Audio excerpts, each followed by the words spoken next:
Well, today let's look at this classic number and work out how to create jazzy sounds to these chords.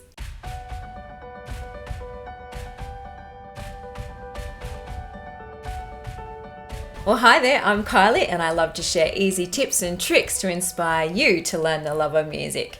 If you'd like to subscribe, then this will really help me out, as I'd love to keep providing free content for you every Thursday. And remember that a thumbs up is always the best compliment. So today, let's check out 3 easy steps to guide us through adding these jazzy sounds. So our first step is just to work out our basic chords that we want to play.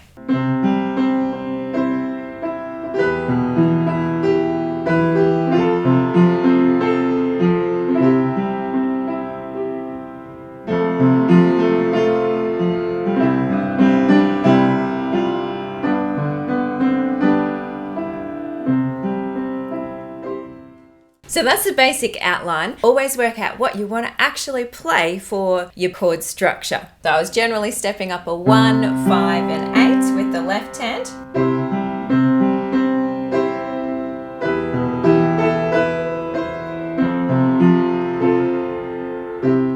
And if you want to block the chords or play the melody in the right hand, then that broken chord in the left hand just gives it a nice flow. So step number 2 is looking at adding just some easy jazz flavors. So a simple way to do this is if we add some 7s through our progression. I probably don't want to do that for the first chord for this song. We'll just start nice and cleanly, but as we go, we'll thread the jazz flavors through. So we'll add a 7 to that one, and then a major 7 there, back to maybe a C major 7.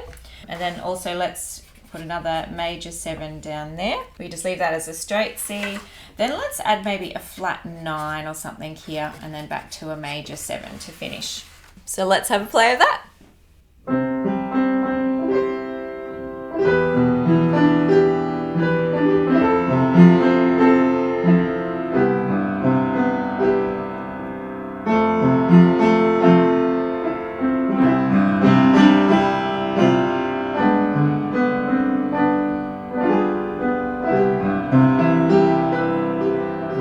And once again, you may like to also thread the tune through there and just fill out the different chordal harmonies, or if you want to drop the tune and just have a play with the chordal structure for now. Our third step is to throw in either easy stepping bass line, or we also might like to use some passing chords. This helps to pull our ear to the main chords, but adds some extra interest along the way. So after our first, we might like to slip in an A minor 7.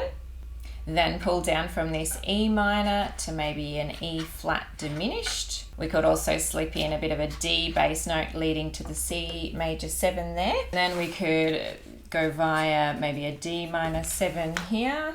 And then after the C, we could slip in an A minor 7, C sharp diminished, going to a D minor 7 there. And then we could even throw in a bit of a 13. Both of those include the 7 chord as well there. So let's have a play of that one.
So I hope that's been helpful to piece together a bit of a jazz progression. If you'd like some more tips and tricks, then join me each Thursday for new videos, and I'll catch you next time. Have a great week. Ta-da!